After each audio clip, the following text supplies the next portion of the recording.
today I read an article, and it was very, in a way, weird, but also coinciding with what you always say. There was a quote by somebody called Kidiba Irina, a financial manager of something, a crypto company. And she basically was saying that the future is when NFTs stop being just associated to art and they get more widespread and common. And as if this phase of this association between digital art and NFTs is even, I mean, slowing things down in terms of universalizing the use of NFTs. No, it's not slowing things down. It's more so that it's the lowest hanging fruit in terms of this use case for this technology. The other things that I believe NFTs will eventually become used for, we don't have those things built. We don't have a way for your car to come with an NFT and a system. It's more like you could sell a car with an NFT, but it's like, okay, great, who gives a shit? Versus if we had if everybody and we all had like a standard for how NFTs are attached to cars, then you could just have a database of NFTs, and you could basically have a database of cars. And so it's one of these things where it's not so much that it's slowing it down, it's just like these other use cases are not built yet. Right. So it's sort of like it will take some time for these more utility-based use cases to get built. Right. But you've always said that, even since our first interviews, you said. Well, it's only been 1 year. I mean, think about like 1993 internet to 1994 internet. Oh, enormous difference. Well, there's some difference, but so I think there was. I was around at the time. I remember, but they seem small now. But what I mean is, you've always said that this technology of blockchain smart contracts will be used widespread in the future. And it is quite normal that things start in the field of art very often.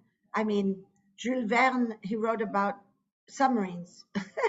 And basically, Jules Verne, the novelist, 19th century novelist, but Leonardo da Vinci, you know, basically invented the helicopter, but and so on. So it's quite normal. For me, it's normal to think that things start in art and then they continue in society later. But I did find it interesting that she was basically saying as soon as we can move on, you know, and that kind of coincides with what you were saying. But can I ask you, what would be the purpose to have a car attached to an NFT? I mean, why is that a better way? So I think what, in my mind, how it could be better is if, again, all of the cars were sort of like using this NFT thing as like a very standard way of sort of like searching through it, then you could sort of like have a way of sort of like searching through all cars in it's not attaching an NFT where they're all different NFTs. It's more so if you had a standardized way of like, this is a car, and it had all the metadata was all standard for all of them, then you could just search through a bunch of cars.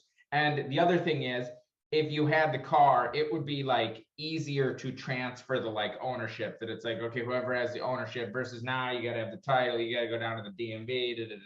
There's a bunch of like bullshit. So it's like, it's more so like paperwork things that it would be like in terms of like just infrastructure things. This again isn't like the like sexiest, most like, is this gonna like revolutionize cars? No, but it's just like a incrementally better system than the like patchwork of bullshit we have now. Yeah, but that brings me, I mean, I'm deviating from a sort of order of things that I wanted to talk about, but it brings me to the question of the relationship between the physical part of Human One and the smart contract that Ryan Surer owns.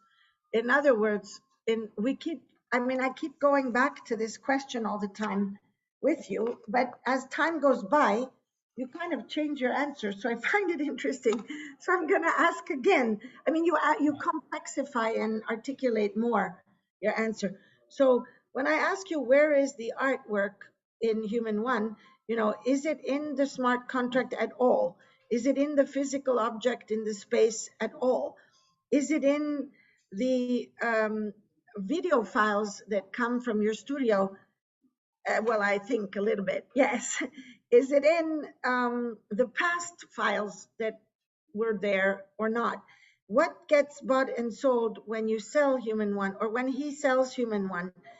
Um, and is the physical part, it's not exactly the same as saying an exhibition copy, because an exhibition copy, the whole thing is there as an exhibition copy, not just a piece of it is there as an exhibition copy. So it's a little different from that. And then I always ask you, is the money, which corresponds to numbers, which corresponds to audience and attention, part, and social media, part of the artwork or not? And I've always, as a person who loves Joseph Beuys and the concept of the social sculpture, I've always thought that it is part of the artwork, but you've not really thought that. And then as the so that's, I was going to go on and more, but so my question is, where is the artwork? And so if you Okay, buy so this the is a car, 27-part question. I know. Okay. I know, but starting with what you said about the car, the car and the NFT. If I sell the car, I sell that NFT and there's an object that goes with it. Here, that's not right, because you could also probably rebuild the screens and still have the video part as separate. I mean, it's more complicated. So I would like to know what your answer is now. In my opinion,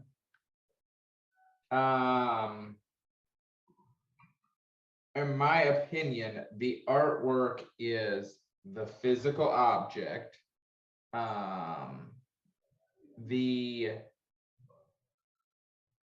It's kind of like all of those things in a way, because it's a little bit of the smart contract, because the smart contract allows us to continue to change it. It's obviously the video that it is. And it's also obviously the physical object to a degree too. So in my opinion, it's all of those. What I need to do, and I will do before I sell another of those boxes, is define more clearly what this artwork is, because I agree I should have defined that, which I thought I did, but I see now that it's somewhat ambiguous.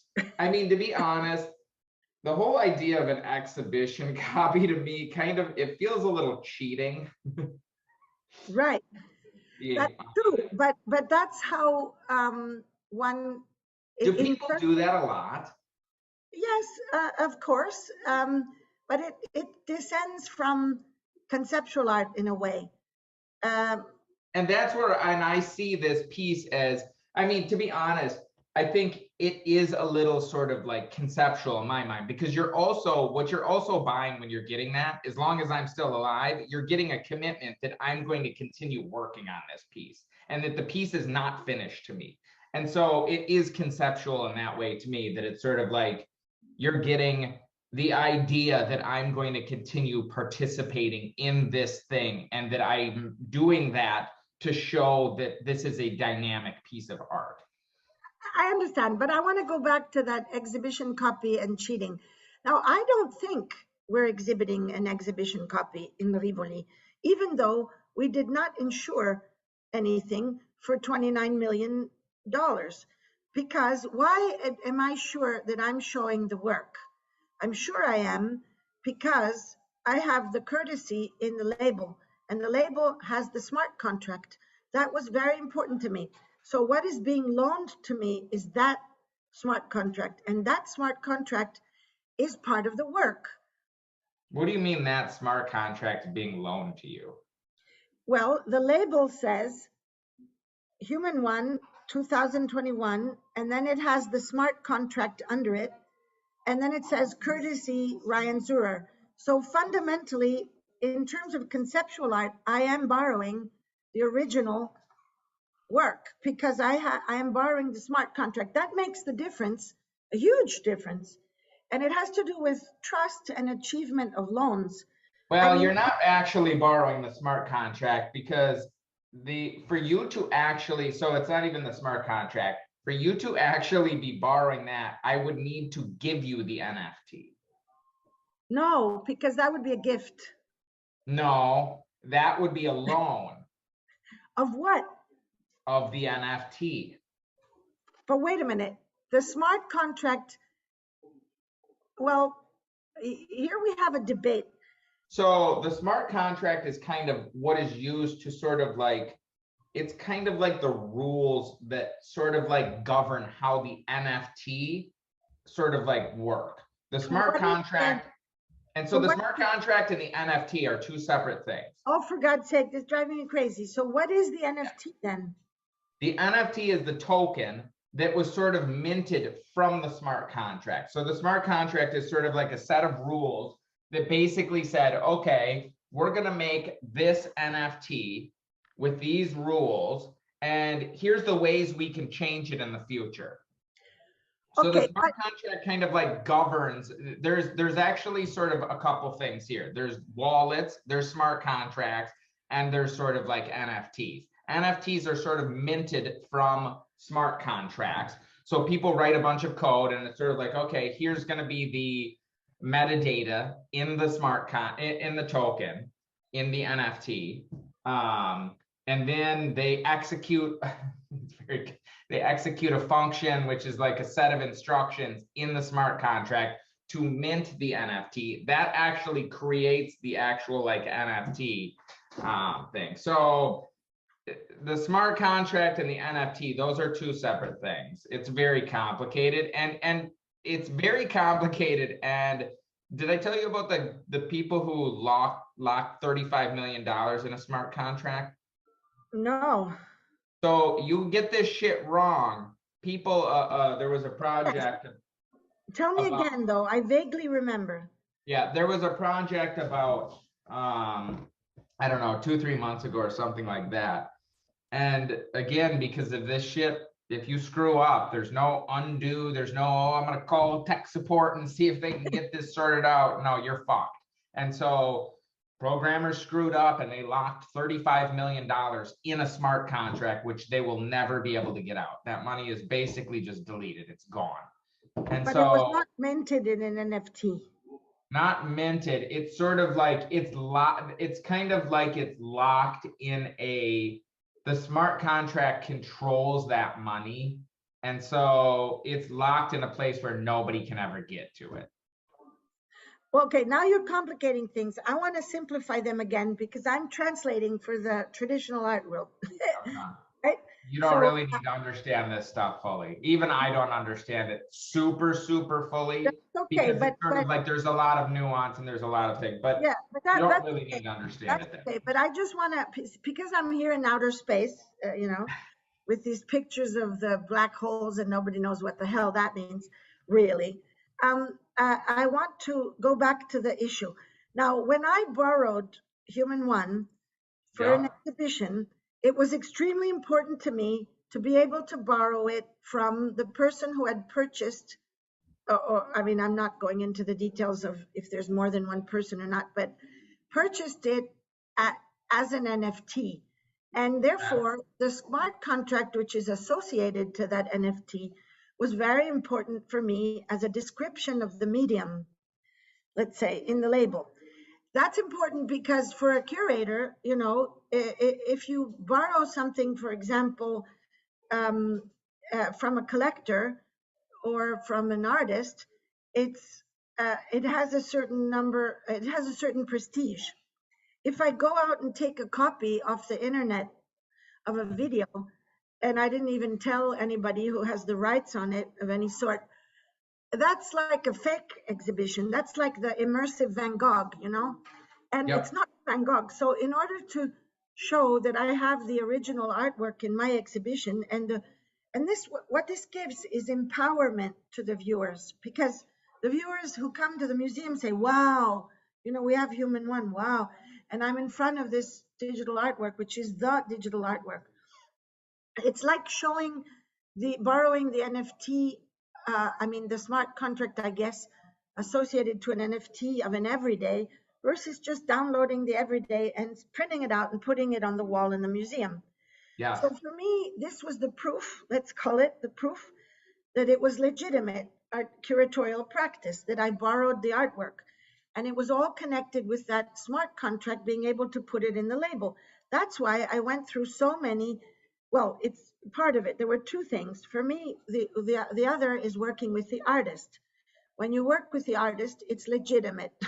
When you work without the artist, like through the gallery or through a collector and not the artist, it's not a real exhibition unless the artist is dead. Sure. So what makes a contemporary art museum important compared to another one, another museum, is working with the artist. It's like a proof of that there's an intellectual and cultural relationship going on. Even better if you're premiering a work, a new work, for the first time. So I agree with all that, and yeah. I think it's just it's more so it's kind of a technicality that it's sort of like you like I don't know that I would have put like I'm trying to think, and I don't know how most places do this if they're like actually having the token move for the exhibition. How do you move a token? You just transfer it. Like But they that's could like have, and I principle. believe they could have, I believe there's a way, and maybe I'm wrong on this, but I believe there's a way that you could, maybe not, that you could transfer it in a way that it's sort of like it transfers to your wallet, and then you have the NFT, which I don't know that this is totally necessary. You have the NFT, and then you can prove that you're the only person who is in possession of this because you have the wallet in you have the NFT in your wallet. And then it's sort of like, if your shit gets hacked, he's going to lose that fucking thing.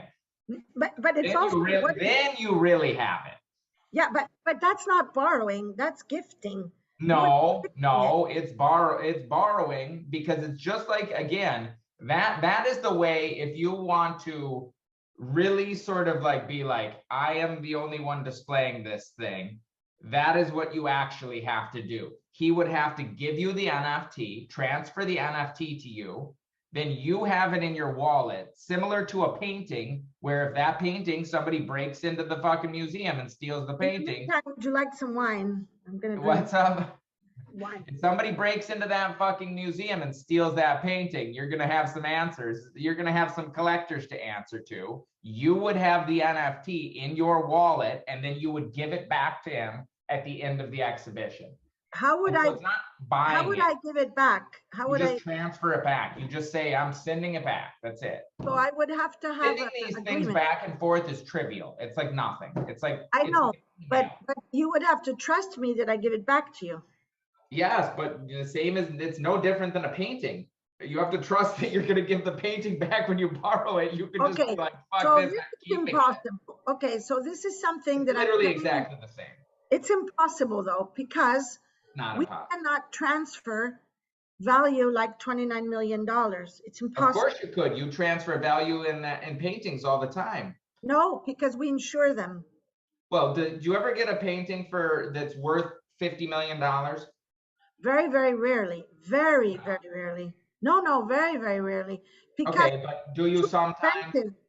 I mean, most paintings, I don't know about, here we get back into the numbers, but most very, very good paintings, even by dead artists, are way below that. I mean, Francis Bacon is a very rare case. Sure. The value of 50 million is a lot, but okay, let's say 5 million. 5 million, yes, of course. You insure it 5 million, but we would not be able to cover the costs of the whole museum for like 5 years to pay the premium of the 50 million NFT. So that basically makes it nonsensical to do that. Now I can tell you that when we show media art, we never do that. So no museum in the world would do that. So let's say a very wonderful William Kentridge video, it's worth however much.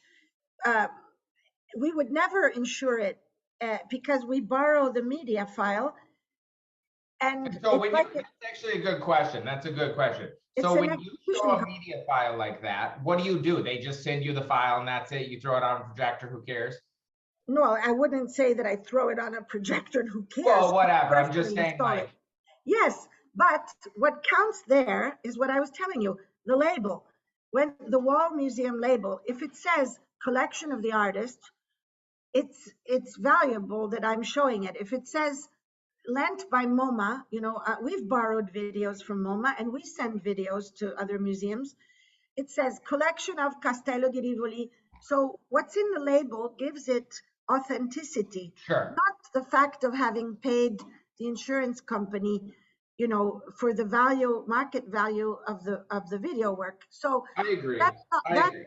right, and that is actually um, the trajectory of media art. I mean, unless the object is unique, like a Namjoon Pike broken monitor, unless the object is one and unique and never can be replaced.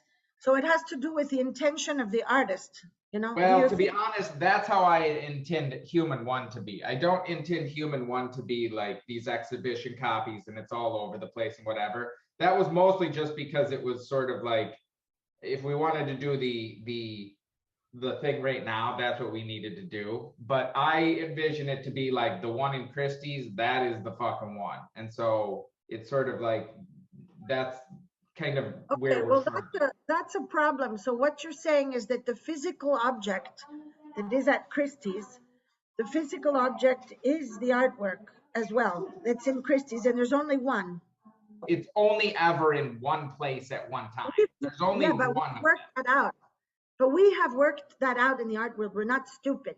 So when we borrow the original video of, say, a William Kentridge, you have to borrow one that actually exists. If it belongs to MoMA, it is one. MoMA only has one. If they're lending it to us, they cannot lend it to anybody else. The fact that there may be three of the same work of William Kentridge in three different places is not because they're exhibition copies, which they are not. It is because that work is editioned. It's one out of three. So And if see, you have, in my opinion, that system is actually much flimsier and more based on faith than the whole NFT thing. Because with the NFT thing, you can prove very clearly who has the copies by sending the NFT. And there's no like, in that instance, you are trusting MoMA and you're yes, trusting all these people to be like, to not just magically produce another copy of this thing. yeah, but they Versus don't. with Yeah, but they NFTs, don't. there's no trust. It's sort Yeah, of but like, do you have the NFT? If you I have the know, but NFT, it's you can show the work. not about trust. I mean, It if is you buy, about trust. not exactly in our world, because if you buy a work, like you buy a William Kentridge, you have a certificate of authenticity.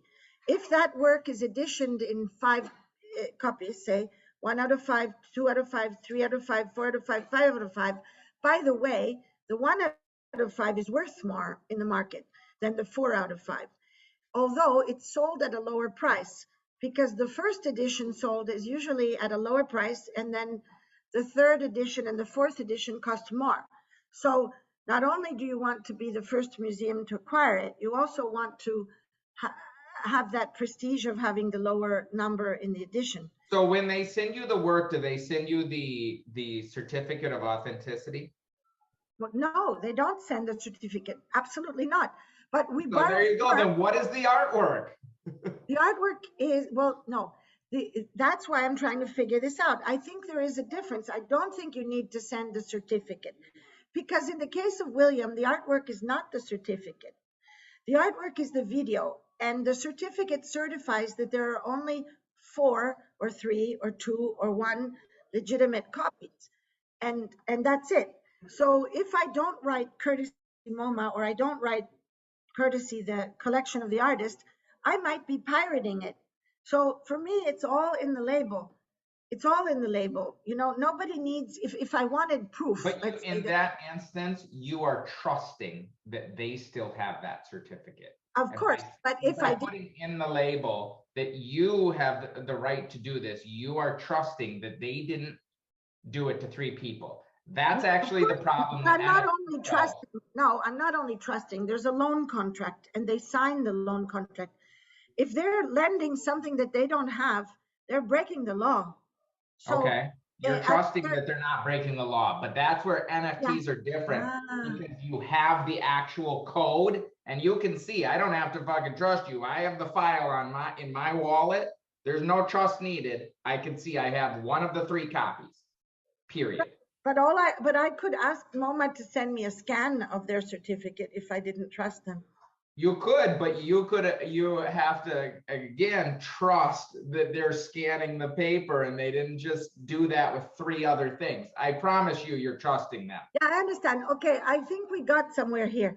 We got somewhere, which is that all the contracts of buying and selling, and therefore owning and not owning, and therefore having the authority to lend or not lend something, are not 100% secure without a kind of a blockchain, con- without having something which is like an NFT in your wallet. So Yeah, not something like an NFT, the NFT. And that's the thing where I think in the future, this will become much more standardized because then you can prove that these shows happen. You will be able to see the provenance of the actual NFT that, oh, the NFT went from Ryan Zer's wallet to Castello di Rivoli's wallet for 3 months, and then it went back. That was the show. And it's literally in the blockchain recorded there. There's no way anybody can dispute that actually happened. That's you're saying, but that means that the NFT is actually the artwork. While I'm saying that the certificate of property does not need to be, I mean, MoMA doesn't have to gift me the William Kentridge and we go to a lawyer and I change the property and then I gift it back. We don't have to do that. You don't have to, but I think it's one of those things that yeah, I mean you don't have to, but I guess they're both in that sense, they're both very conceptual. And the entire idea of sort of like media art, which everybody in the art world has accepted is definitely art, is just as conceptual and is just as much, if you want to call it bullshit in terms of ownership, as the NFT world. Does that make sense? I agree with you. It's not bullshit, neither the NFT world nor the media art world, but clearly. Well, if you're calling bullshit on one, then you have to call bullshit on the other. That's what I'm saying. What I'm No, saying. I'm not saying you are. I'm not saying you are. No, I'm not. And what I'm saying is that we don't need to transfer the property of the William Kentridge video from MoMA to Castello in order to, aside from the fact that we own a lot of William Kentridge, so we wouldn't want to borrow it. But that's just another detail. But we don't need to transfer the property in order to borrow. I think that I don't think so either. It would make it impossible to work with NFTs too. It's one of those things where it's sort of like, to me, some of these things are sort of like, they're so technical and people are getting so hung up on these things that it's sort of like honestly, it doesn't, I don't know, like there's not this like sort of like dissonance in my head around this stuff. And I think it's sort of like, again, you accept the system with this media stuff and you accept that there's some level of trust and it's not messy and you understand what the artwork is. And I think right now there's this massive focus on all these tiny technical sort of like, well, what about this? And it's sort of like, guys, ultimately this stuff is, let's be honest, you're selling something that doesn't fucking exist. It's a bit conceptual, which we all agreed that's part of art. But it's well, this now I don't like it in this instance. It's like, I didn't say this that. other shit's pretty conceptual and you have no problem with it. I know, but you're talking to somebody who's, who was a great friend of a ton of people like Lawrence Weiner. And I mean, I met and learned a lot from the conceptual artist, Joseph Kosuth. Lawrence Weiner was one of my best friends. I'm so sad he died. I mean, all of them. So I'm very trained in understanding what you're saying. But I'm still thinking that there's a difference which has something to do with where the artwork is, and also with the general societal shift, which has to do with the concept of property. And I would like to now expand that and get to a next question. I think the notion of private property was something that was established at a certain time in history. It wasn't always established, that you have a certificate of property. No, that didn't exist like 1,000 years ago, or even in the ancient Romans. Let's say the ancient Romans established a lot of things about ownership and of goods and contracts. So that did not exist everywhere. And it appeared very clearly in the modern era with all the laws, commercial laws and so on, property laws. Let's say that it starts in the Middle Ages with putting fences around pieces of land that before were the commons. So the Angles and the Saxons have a lot to do with the history of the notion of private property. Now there's something that is shifting because, and so maybe in the 21st century, there has to be a new concept of what property is, because it's not the commons and it's not private property. Because your file, like Human One, I can download it from the internet. I can find the images. And so there's something that's part of the artwork, which is not private property. There's something which is part of the artwork, which is private property, but it's only a piece of it. So this concept of private property is maybe prototypical also of other shifts, like when you talk about the cars and everything else, how can we consider, for example, private property of oxygen? We don't have enough air, right? There's a lot of problems with CO2 and global warming and all of that. You can't really buy air unless you put it in a canister when you're very sick, but you're really so how are we going to deal with, for example, the fact that Africa produces most, together with a little bit Brazil, of the oxygen of the planet, not the US, not Canada, not Germany, not Italy. So is there ways in which we can define a partial private property and a partial commons in the future? Or a new concept of private property? Wait, let's go back to this. So let's go back to that other method. I have no idea. That seems like that problem might be above both of our pay grades here. But let's go back to the way that like that William Kentridge, I don't know who it is. Sorry. Oh God, Mike. Okay, I'll look it up. I don't know his stuff. I don't know. Okay, William Kentridge is one of my oldest friends, and I organized his first survey exhibition outside of South Africa. He's the son of Sidney Kentridge, who wrote the South African Constitution. When he was very young, he saw a lot of things happen because his father was a lawyer and his mother was a lawyer, anti-apartheid and so on. So he came to the fore with these charcoal on paper drawings, which are a stop motion animation where he erases and draws on the same paper. And he never understood whether he was documenting, because he started by wanting to document a drawing, because if the drawing became ugly, he would at least have a trace of how it was when it was good.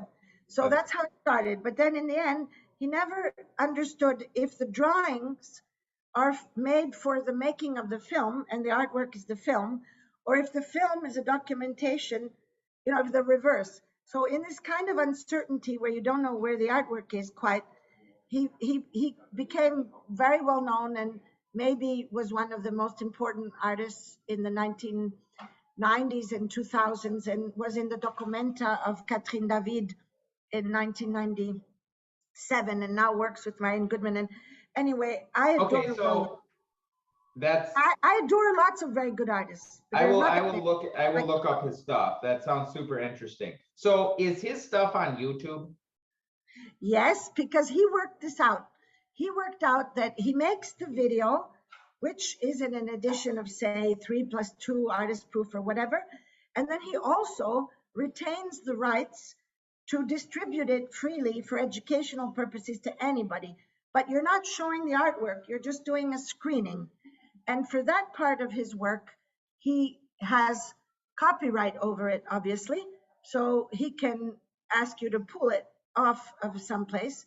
So we do have museum quality, high, high resolution image videos, which are the ones of the artworks in the museums or collectors. And then there exist uh, compilations, DVD compilations or whatever you can download of all his works, because he likes to distribute them freely. And those are much lower resolution. So, okay, so they're slightly different. They're lower resolution online. Gotcha.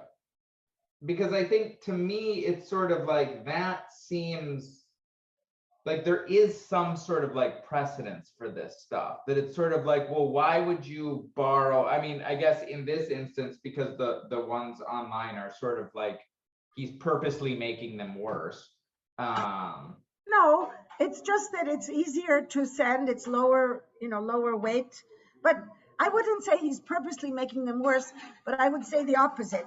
He's purposely getting the museums and the collectors to have the best possible quality, and he doesn't think that in a school or in a watching on your on YouTube you need to have such a great resolution, because you can't even. You still could. It would be very little work for him to upload the best version to YouTube. So he's purposely making the YouTube version lower quality. So it's sort of like in that instance, it is different, but he could also make them both high quality, and he could also just make it so you could just download it, because you can rip it off of YouTube. So he could also just make a version that's able to be downloaded for free in the full quality that he's giving the museums. So it's sort of like in that instance, it's very similar to an NFT of why would you buy it when you can just get it online? You know what I mean? In terms of the like sort of like arguments with a lot of the sort of like media art, I feel like. But in terms of, I don't know, this stuff with sort of and in that instance, like, I don't think there isn't this like people aren't bothered by that. I think people are actually way more bothered by the fact that this is attached to crypto, which they don't like and don't trust, for some pretty reasonable numbers. And they also do not like the aesthetics of this art, because it is not the aesthetics of art that has come before. And as is customary, anything new, those aesthetics, they say, are fucking shit. And so I completely agree with you. And that's why I'm interested in your work, because it is a different aesthetic. That's what happened with everybody. Like Andy Warhol, soup can looked awful to an abstract expression. Actually, have you watched the thing on Netflix? I just started watching it. Yeah, I watched it, of course. His life. I haven't seen. I'm only half. Don't tell me how it is. No. Don't ruin it. No. I once sent you a photograph of him before he had his wig, and you didn't even recognize him. He looked a little bit like you, but now I don't want to fetishize. I have many questions. Can I just pass to the next one, which is connected to this one? Okay. The second one. Then I have a question. Okay. Do you want to ask it first, or should I ask my second one? Let me ask one first. So, how did things kind of pan? There's actually two questions. Actually, I'll just ask the one. So I saw something and I didn't read it. I didn't read the article, but there was some article, and I should have fucking read it, that was talking about Italy with like the government stepped in with some like NFTs with museums. What was that? That's very important. France has already done it. It's very important. They did very well to do it. They're copying France, where my friend Christov-Bakargiev, he runs all the museums of France, and he is a very intelligent person. He comes from contemporary art originally, and the French government realized that the copyright laws are not well written in order to address the NFTs and issues of property and so on, that it's like for an older historical period. Sure. So there were many maybe museums, and this was also copied in Italy, many museums that own work that already exists, like say the Mona Lisa in the Louvre. and that we're thinking of fundraising by NFTing images of those works in public museums. The basically the government in France stopped all that and said we have to first write the laws and make the regulations to understand what regulates the use of the image that you've made the NFT of, because you might, get money for that, and then it might be much more valuable than the Mona Lisa itself in 100 years. And what do we do with this situation? So they just wanted to figure it out and write new copyright laws. So now Italy has proceeded in that direction too. I'm very, very happy. I mean, I wouldn't want to say that. People doing that, because I know you were sort of like thinking about doing something like that at some point. Yeah, I was, and then I stopped thinking about that after I saw what happened with the Hermitage and with the Uffizi. I mean, there was a little company in Italy, I can't remember the name, that made some NFTs of things in the Uffizi, and it didn't go well, So why in the world would you sell an NFT for almost nothing? And you own you own a Botticelli. It's just terrible for the image of the original artwork. So what happened with the Hermitage and what happened with Uffizi, and also I have to admit, talking with you, made me understand that doesn't make any sense. That I have to make the NFT with the artist, and it has to be like if they're living, artist, sure. Yeah. So we're going back to what I said about borrowing the artwork from the artist is more important than borrowing it from the collector, which is more important than borrowing it from the gallery, which is more important than borrowing it from nothing and just putting up a picture of it. Yeah. So it's another similar, I guess, case. I mean, I understood what you said.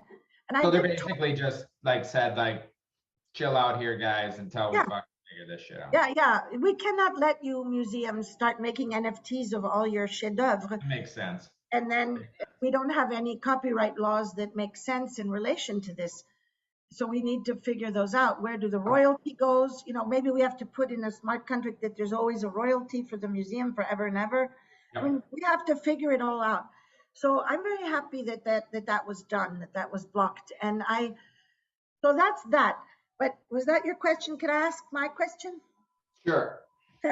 Okay. So my question, which is related to the earlier one, about where the artwork is and all of that, is the following. When I spoke to an eminent museum director from the US, I was on a jury for their prize. I'm on every year. And we were sitting in London and at dinner and talking, and he was having me explain a lot of what I know, which is very little, but the little that I know, because he knew that we had gone off to do these interviews and then have seen each other more. So what he ended up saying to me was, there's something very interesting in what you're describing, which is on the one hand, a world which gives value, because everything is about value and what we attribute, how we attribute value, even in a relationship, in a war, do we attribute value to human life or not, and all that.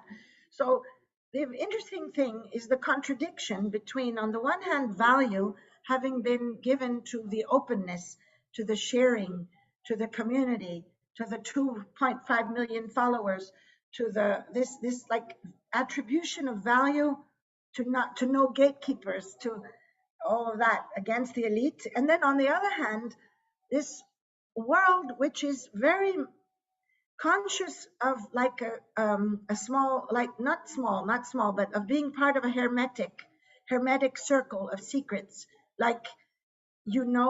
a connoisseurship, let's say, connoisseurship of technology, of how things work, of what wallets are, of these what do you call those chat rooms, and that you call them something. Sure.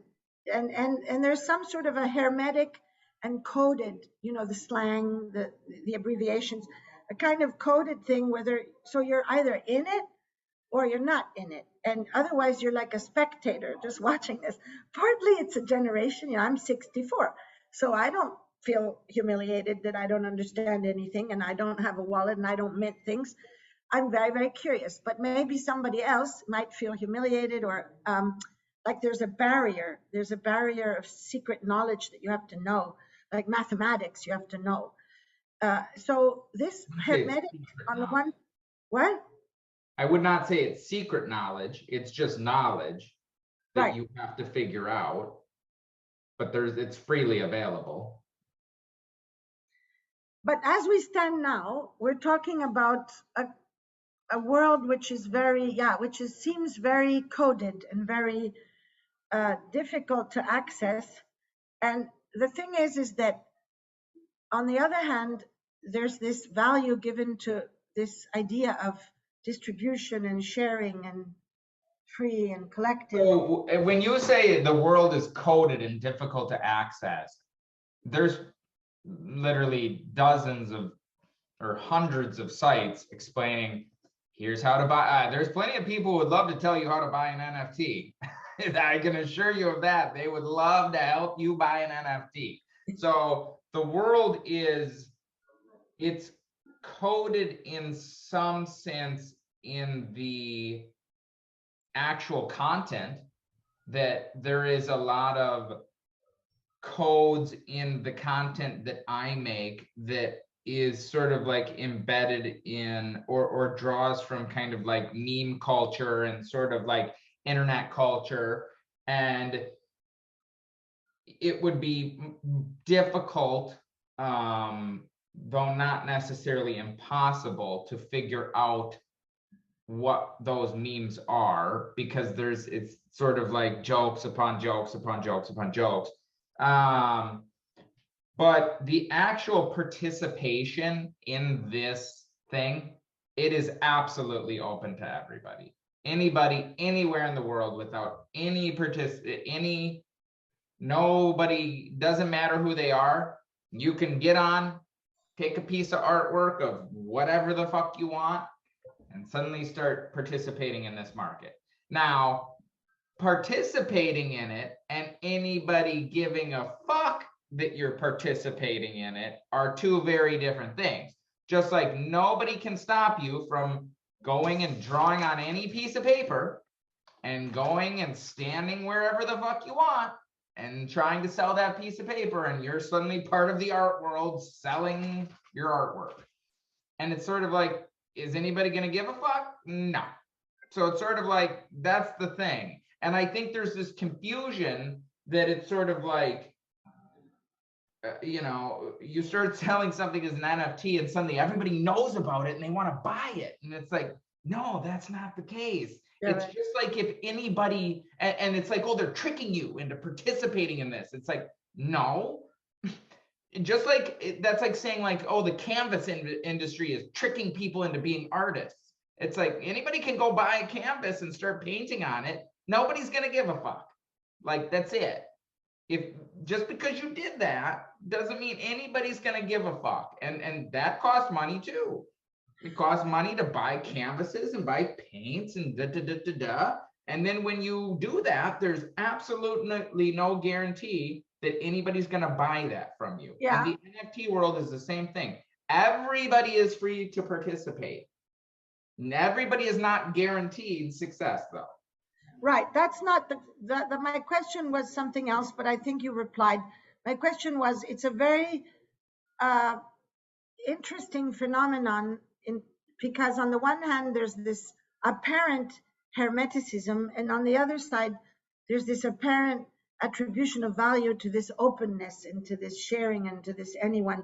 But you said to me, I think you answered, no, that's not true. It's just that you have to make a little bit of effort to learn.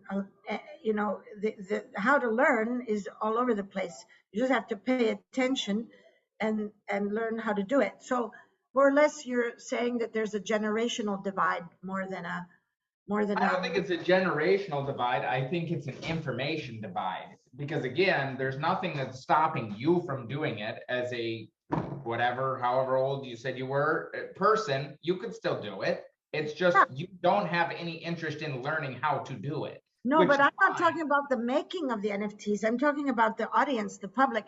If I go into a museum, anybody can look at, the Mona Lisa or look at Venere degli Stracci of Pistoletto. Yep. There's a lot of care to the idea of access, and you don't need to have any tools to be able to look at the Mona Lisa. While in order to look at the NFTs, you have to have a little bit of tools. I mean, liberative tools. So it's a kind of literacy. What do you mean you have to have tools? Well, you have to know what websites have them, and you have to. Well, you have to know where the Louvre is. Well, no, I'm You have to really get talking about. yourself to the Louvre. No, I'm talking to you more about those what you call the secrecy. I mean, the inside jokes and the inside knowledges and the memes and the But that's in acronyms. the content of the actual artwork Yeah, itself. And that's just in the content of my artwork, some of my artwork. And so that's where I'm sort of like, I actually think NFTs are much more open because yes, you do have to have a tool, but that tool is a phone and almost everybody has that tool. And yeah. that's the only thing you have to have. To see the Okay. Mona Lisa, you have to get yourself to Paris. You have to know it's in the Louvre. You still have to have the phone to probably tell you all of that stuff. And then you have to pay to get into the Louvre in a very specific time to go see this thing. Versus Yeah. with the NFT, all you have to do is like Yeah. these sites aren't like there's only a few sites that you need to go to see the Yeah. thing. Okay. So Open sea, that's it. fair enough. I think that you answered perfectly that's a wrong description of, let's call it, crypto art or digital art. Well, I think what you might be sort of like driving to is because there is sort of like, again, in the content of some of this artwork, it's very sort of like coded in memes that are hard to understand. But to be honest, that's not that different than the art world that has I all agree. these codes and self-referential things that nobody understands. Well, no, unless you study a little bit. I Well, mean, you you have take to. the time to study it, and Exactly, that exactly. information is out there, and so it's very So simple. I agree with you. I agree with you. I think that that was a not correct description. So that I was given, although I found it fascinating, actually. But let me get back to some more really simple things, but they're not simple. I noticed that you really loved a picture of kids with an educator in front of human ones in the Castello di Rivoli, and What you was she saying to them? what was she saying? I don't know. I wasn't there. I wasn't there. But I told you we have big education programs. I told you that. And it's true. I didn't, yeah, I guess I wasn't sort of like thinking. I think when I saw the visual of a bunch of kids sitting in front of it, to me, that was like, oh, that's great. That's But amazing. why did you like that? I mean, what does it mean to you? I know that your wife is also a teacher or was a school teacher. You do have two small kids. Not to psychoanalyze you here, but it is one of the few times you've noticed an image of the piece in the museum. So, what does that mean to Mike, this mother? To me, it's sort of like I very much I think it's cool because I think that is a piece of work that the kids like will identify with more. And those kids growing up won't see a distinction in my eyes between the painting on the wall and this box. It will be like both artwork, and they're coming in from a more there's not so it won't be all of this sort of like baggage that we come to this stuff with because we had to go through um this sort of like mental exercise to recognize one thing as artwork versus the other thing that, again, even me, I grew up, a painting is obviously artwork. And but you've had to go through some sort of like mental exercise to be like, this NFT stuff, this digital art is artwork. Because before, I do For me, not believe you kind of recognized, if you would have saw my work before that Christie sale, I believe you would have completely dismissed it as not being artwork. yeah, And so you probably. had to go through some sort of like thought to be like, Yeah. maybe this is artwork. No, And I so did. I those did. kids, I don't think will have to go through that. They'll just accept both of them as artwork from the time they're very young. And to me, that's very exciting, them seeing a piece, my piece being a part of that. Right. So you're thinking in a way like a child in the future or like an adult in the future. That's something that you always do, I think. When I asked you where you want to be when we were in the Metropolitan, you said you pointed to the wall, where the El Greco was. So, and I think you speak sometimes about, I want to do something that's relevant in 500 years. So in your psyche, there's something about not the present. There's something about way in the future that gives you pleasure or joy or peace of mind. And it has, and I think this, yeah, it has something to do with the aesthetic also of children. And it's interesting because your work also looks a little bit like illustrations of things. I mean, there's something in your persona also and in your jokes about youth and being a child. And so I wonder what that means. I mean, how you felt when you were little. Like when you were 8 or 10, what were you thinking? And how was your mother? Who was she? Um, I do think a lot about very far in the future and how people will perceive my work and how people will perceive artwork in the future. And this is something that I always thought about to some degree, but I've thought about a lot more now. Especially, I thought about it more now, learning more about the past and sort of like what has made some of these ideas stick around over hundreds of years. Why do people care about this painting? Why did they not throw this painting away? Because again, a long enough time period, it's all gonna end up in the fucking trash. And sort of like, maybe not all of it, but a lot of shit ends up in the trash. And just because a museum collects it, Of course. it gets a deascension and then it fucking ends up in the trash. And so to me, it's sort of like, how Or do you into not end storage. up in the trash? No, we That's don't what I'm throw anything in the trash. We only throw into the storage because well, I we hate to believe, tell you, that shit's gonna end up in the fucking trash. At some point, you will be like, eh. no, the opposite happens. When you do put things in storage, people can pull them out and rewrite the past, you know? It's really fascinating to rewrite the past because you have to have stuff to rewrite the past. Things that weren't important in the past, they become important later, and you have to have that. I mean, that happens all the time. If they had thrown all the Shakespeare out when they thought Shakespeare was shit, which they did in the 1700s, then we wouldn't have Shakespeare. But in the 1800s, they thought it was great again. So you have to have something in order to not put, but anyway, that's another question. I wanted to know two more things just quickly. One is about gaming and the metaverse.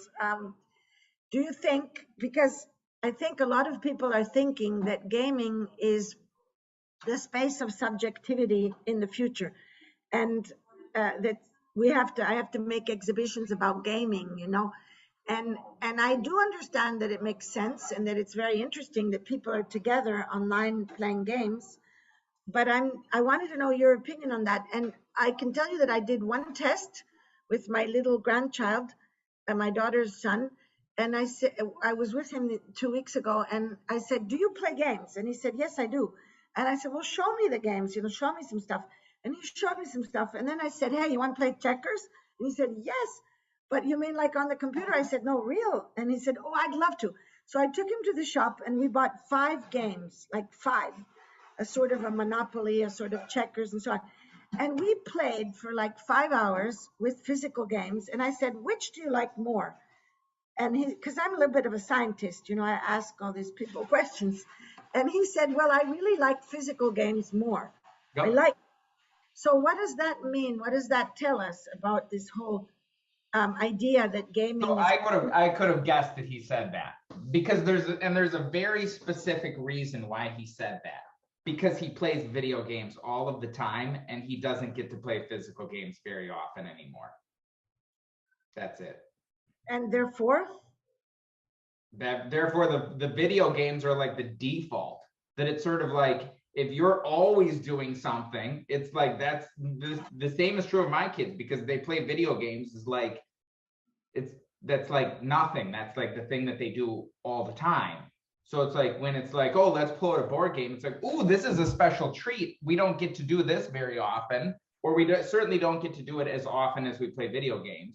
So it's like, it's more of a like, this is something that it's like more unusual and more sort of like bespoke. If he was playing physical games all the time, and then every once in a while you were like, hey, here's this video game, it'd be like, oh my God, these video games are fucking great. You know what I mean? Okay, That's it. so do It's you because think these that, kids are so inundated with video games. That's the like day in default. right? Okay, but do you think that it changes the brain and the mind of Of people? course. How could And it not? exactly, and you think it's problematic or it's great? I think we'll find out, to be honest. Wow.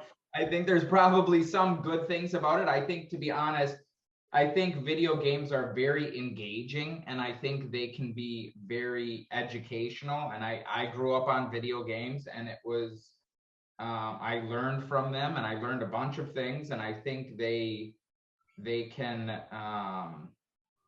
I think they can teach you a lot. And I think it depends on what you're playing too. If you're playing, I think it's, if you're playing a wide range of games, it's sort of like books and sort of like any of these, any media, it's sort of like, and that's where it's sort of like people being like, can this be art? It's sort of like, well, of course it could be art. There are video games that are very, that could be very educational and could be very, something that you actually grow and sort of like learn from. And there's other video games where they're more about sort of like competition and sort of like it's sort of like books or anything else. There's like, some of them are really good and some of them are not so good, and some of them are good for learning a certain type of thing, and some of them are good for learning a certain type of other thing. And I think some of them are, I don't know. Like, I think there's all different. It's just like, it's like a kind of media that it's sort of like, again, I'm sure when the TV came out, it's like, this is the end of everything. This is the end of No, I'm society. not saying it's the end. I'm just trying to understand if it can be a model of how we think or live, or the characteristic of our particular culture, because nobody said that the board games were the characteristic of the culture of, say, the 18th century. They did games and did have board games, but there are some people running around saying that gaming is somehow the metaphor of how our society works. It's like characteristic of our times. I mean, I guess I think it's, I don't know that I 100% agree with that. And let's just say there's a lot of sort of promises and hyperbole in the NFT space about how everything's about to change, and instead of you know, having your head behind the metaverse, your head in front of the metaverse, there you're going to be in the metaverse. And it's sort of like, I personally believe a lot of those things are marketing bullshit. Yeah. And that what people are building right now, in my opinion, are not metaverses at all. They are games with NFTs. And I think that's very interesting. And I think there could be some very interesting applications from that. But to me, honestly, I think Facebook and Instagram is more of a sort of metaverse than these other things, because it's a system in which you have a giant mass of people who are sort of all doing different things within this system. I agree with you. That to me is more of a metaverse than a video game, which will only appeal to a very small set of people. Yeah. I completely agree. It's the social media, which is the real revolution. That's a version to me of the metaverse. A game with NFTs that is like I don't personally give a fuck about that game, so I'm not going to be in that game. So now I'm not part of the metaverse. Yeah, I agree. I agree with you that the social media is both a metaphor of our society and a metaverse. Okay, but what about this behind me? This is this also just a ploy, like a commercial to make people optimistic that we can see really far? These new What is images. the image behind you? Why did I make that? What is the story of No, it? I know why you made it, because yesterday NASA released the first images of deep, deep space. They released them yesterday at 4 o'clock, right? And it was a big deal also in Italy. And I wonder, what does it mean? Is it just a coincidence, or is it What a a sort of, coincidence. well, like everybody's depressed because of the war, because of the crisis, economic, financial crisis, this, that, the other. People are really scared and negative, and suddenly we get the web, telescope. By the way, it's also called Webb with two B's. So it seems, That's if you amazing. think about the Cold War, they suddenly had all these zombie movies made, the sort of Russians coming, and then when everybody was depressed about something else or sad or whatever, you suddenly had the moon landing. So there is this I tendency, don't think this is. not They just finally got the telescope working, and then they're like, so I you don't don't think this think is it's like a some coordinated, like, again, in that instance, who would be coordinating the release of this? Some like fucking Illuminati group that like trying no, to like distract us from the war or something? Like, no, it's not exactly like that. You ask me sometimes, you say, but if the artist doesn't have the intention, how can you say that that work means that? There's some things that are like part of a collective subconscious, a certain moment. So it's the will and the desire of many, many, many people at a certain moment in society, in a certain economy, in a certain historical moment, and then suddenly things that are there that may not have been very important in another moment are really very important, because the society sort of needs them. So it's not that it's an Illuminati group, but it's the social history of art and political actions. I mean, my mother was an archaeologist, so I kind of am a little bit trained at looking at all these signs and then interpreting. sometimes I think you do go a little too far with some of these signs. Sometimes I think you put together, you're so looking, and I think sometimes you connect dots that nobody sees. But Yeah, sometimes personally, again, I'm not like, this is neither bad nor good. I think sometimes, in my opinion, you connect dots that are not there. well, maybe, but there are books now that talk about the relationship between the sci-fi movies of the Martians and all of that with the Cold War. And at the time, they weren't thinking that, and they weren't saying that. So I think that the fact that in history, often historians or sociologists or anthropologists, they look back and then they see things that the people at the time didn't see. So Sure. I'm trying to see our time from the future. I mean, you're trying to see the future. I would say that you, Mike, are in the present trying to see the future and be there, be there. And I'm, No, I'm trying to make that. yeah, I'm make trying to make the things now so that, that they have to work even harder in the future, that we have yeah, those ideas now. but that's you and me. I'm somehow in the future looking back and trying to understand the past. I mean, that's what You really is. look like you're in the future right now. I will give you that. But anyway, so what does this everyday mean? Because he's outside of the universe and he's looking at this picture from the web So have you telescope. heard like people talk about one of the ideas that's very sort of like prevalent on the internet is that we are living in a simulation, Yes. that nobody can prove we're not living in a simulation, which is certainly possible. And I believe that certainly could be the case. That it's sort of like either we are at 100% base reality or we're in a video game right now. And maybe you're real, maybe you're just in my fucking head and I'm playing the video game and you're just a fucking NPC, non-player character who's just part of the simulation. And so there was kind of a lot of jokes around when that image came out yesterday, that we were seeing the edges of the simulation.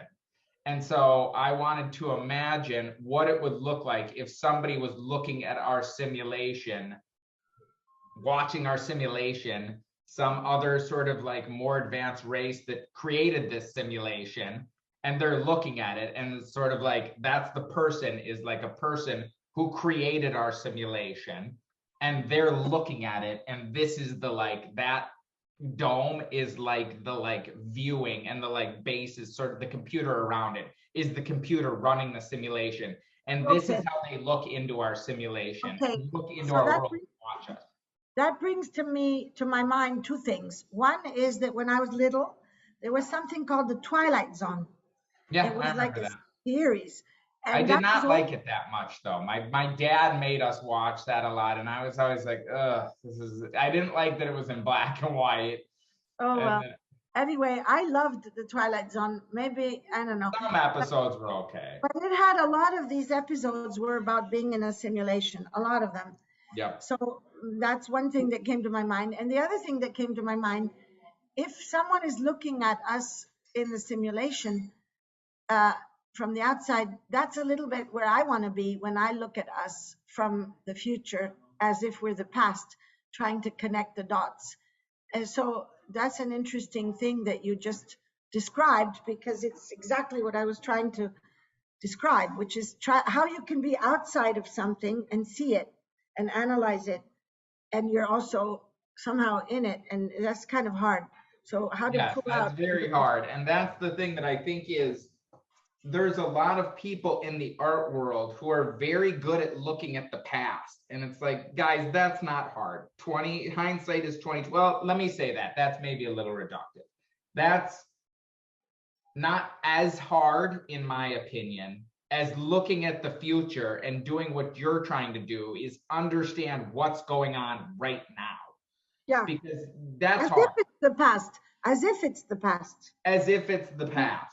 That is very trying to contextualize, and because in that way you're predicting the future because you're looking at it from a space that is the future, and you're kind of pretending to look back, but you have to sort of assume how things are going to play out. So in many ways we're both doing the same thing. You're trying to predict how things are going to play out, Not and really. sort I'm using your predictions.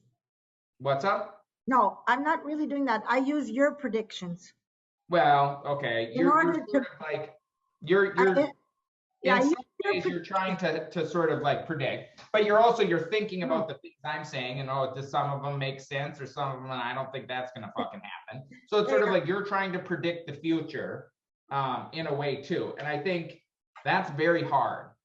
Looking at the past and like, okay, well, what did Van Gogh, think when he cut his ear off or some bullshit or whatever? It's sort of like that's especially because in some ways you're never gonna fucking know. No, no. You can make up a bunch of bullshit, and it's sort of like nobody can call you out on it unless they find direct evidence to refute it. So it's not like it's like nothing, but I think Well, it's not much nothing. harder to Right. look at what's going on right now, and Yeah, say this is how it's going to play out. yeah. But that's Okay. what I'm much more interested in. Well, me too, but not knowing what it's like in the future. I'm just interested in looking at the present from the future. But I don't think about what the future will be. It's just that I have to abstract, in order to look at today in an analytical way. But there's something before I don't know how much time you have, because it's already been 1 hour and 24 minutes. So I don't know. But Yeah, so I I gotta want go in to a get, sec here, but one more okay. thing. Okay, one more question then. Well, I don't want to leave without talking about what we did. I want to know what about your experience. You came twice to Europe, once in April to see the Venice Biennale on your way to the Castello di Rivoli for the opening of Espressioni, Confrazioni with Human One. And then we met again in Basel a couple months later, and you spent time at the art fair, and then went to Documenta 15. Although I went a day earlier because I wanted to be there for the press conference and so on. So, and we spent some days in Castle in Documenta, and which is kind of surreal. I mean, for me, there's something totally surreal to be with you in Castle in Documenta, because it's more normal to be with you in Basel, because your work has a huge market. I mean, it has, but it's very much not attached to the politics of Documenta, especially Yeah. this year. I went, to be honest, I was very back and forth throughout looking at that. When I first looked at it, I hated it. As you heard, the first couple hours, I was like, this is literally fucking garbage. I hate this shit. Then I realized, like, sometimes if something, but I can't get it out of my head, that it really, like, sometimes if, like, there's a piece that I hate so much that it's sort of like, this made me think about it so much that there's got to be something there. Why do I hate this so much? Why does it make me so mad? And then I'm sort of like, I can go, then I'll like flip and I'll be like, well, I have to admit, even though I kind of hate it in a way, it really made me think a lot. And then I'll sort of like it. And so then I kind of switched to sort of like, actually, I don't hate it. I kind of like it a lot. And then by the end of it, I was sort of like, no, actually, I do. So it's very interesting because I think it goes to a lot of, it to me speaks to a lot of the same sort of things that are happening with the NFT world and with this convergence of these two worlds where there's no gatekeepers in the NFT. And it's just sort of this free for all, whatever. And I think this Documenta was somewhat trying to bill itself as like, there's no gatekeepers. The gatekeepers of Documenta temporarily assigned new gatekeepers. And those gatekeepers were Rugen, I can't even say it, whatever. Ruan Grupa. What is it? Ruan Grupa. Ruan Grupa. They were the new gatekeepers. Because again, they were the people picking it. And so but they picked collectives. They were the ones picking collectives, but they were the new gatekeepers. So this absolutely still had gatekeepers. It was just they kind of allowed these people to be the gatekeepers for this year. And so then this group selected a bunch of people. And in my opinion, the quality of many of the artistic ideas that I saw from that method of gatekeeping was low. I did not see much work that I thought was very strong in terms of the amount of original artistic ideas that were being put forth, in my opinion. And I think it made me paradoxically appreciate gatekeepers more. And I said something at the very beginning of this, before I saw any of the show, to you. And I said, and I don't remember, I'll have to look and see what you answered. I said it, you can look in the chat. I said, do you believe this Ruin Grupa is worthy of the honor of this thing? Because in my opinion, they were not. They had not done enough work to the point of somebody like you, who has a very strong history of curatorial. Yeah, but I disagree with you. I disagree. I really do. I'm going to interrupt you. I'm going to interrupt you because when I was nominated to do the Documenta in 2009, everybody was saying, who the hell is that? Why did they nominate this person who's they'd almost never heard of? I mean, I had done things in art, but I was not famous. I mean, I shot up to #1 in that art review, Power 100. But before Documenta, not so many people in the, let's say, power of the art world had seen the Sydney Biennial because it's far. And not many people had seen my work at Castello. So I remember those accusations, why, who is this? And then at the end, it was this snowball, of success. So I do believe in giving the chance to people who are not necessarily famous, or it's not like you have to. Famous. It's more like they've put in the time. Like you were already at least a museum curator before this. Yeah. That this group was not that.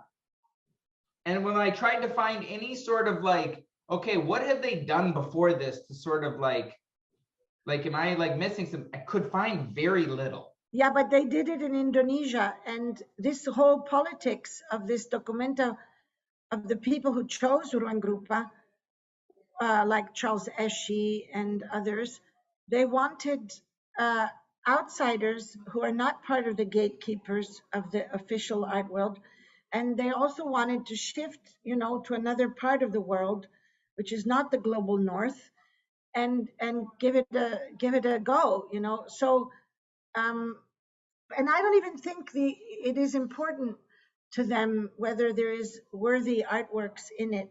I think the important thing was the idea of these collectives and just making the most important show in the world without necessarily any art, just with a, a lot of creativity, let's say, without necessarily art, run by collectives and sharing. That was like a statement. It's like a conceptual curatorial statement. But I agree with you that I see a similarity with your world, because Did you there, think that the quality of the actual artwork that you saw there was high? the point is, I'm not answering that. No, Yeah, I but think I'm you not just answering. answered my question there. No, but I'm not answering because it's like somebody asking me, and they do you think the quality of the actual CryptoPunks is high?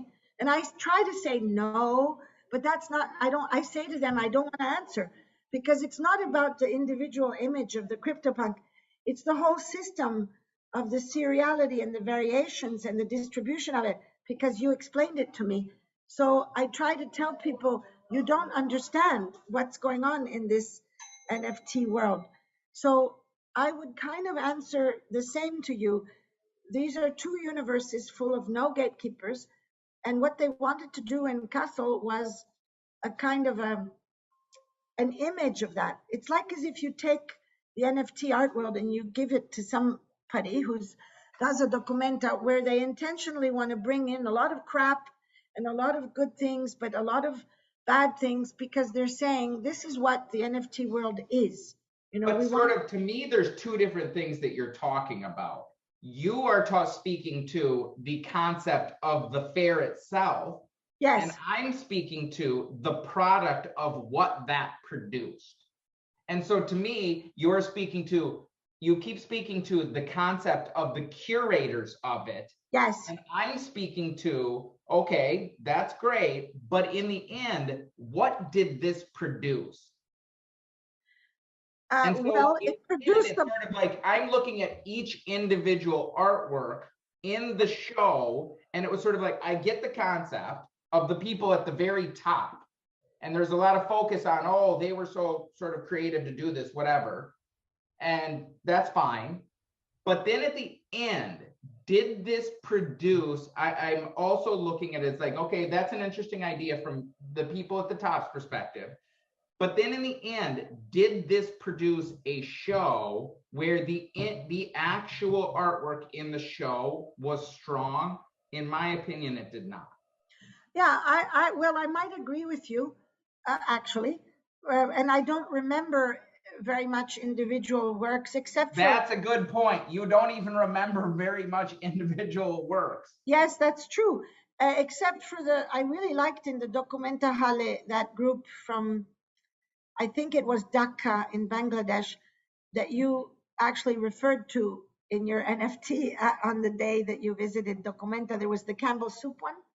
Oh, And yeah, yeah, yeah. that was referencing this collective from Dhaka in Bangladesh that did all that strange kind of shop with all these sculptures of daily life objects.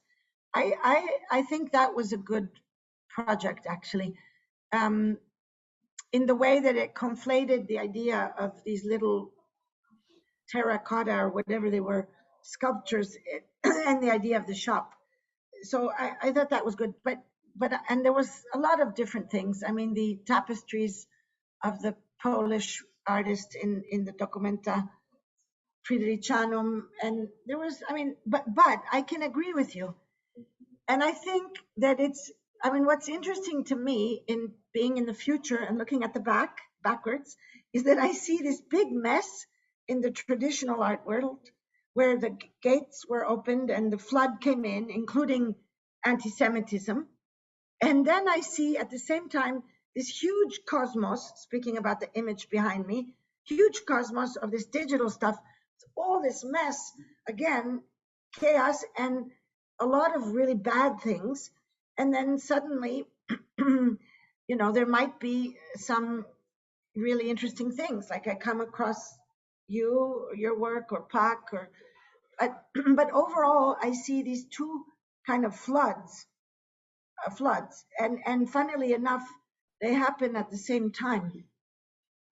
I know, and it really made me sort of like think about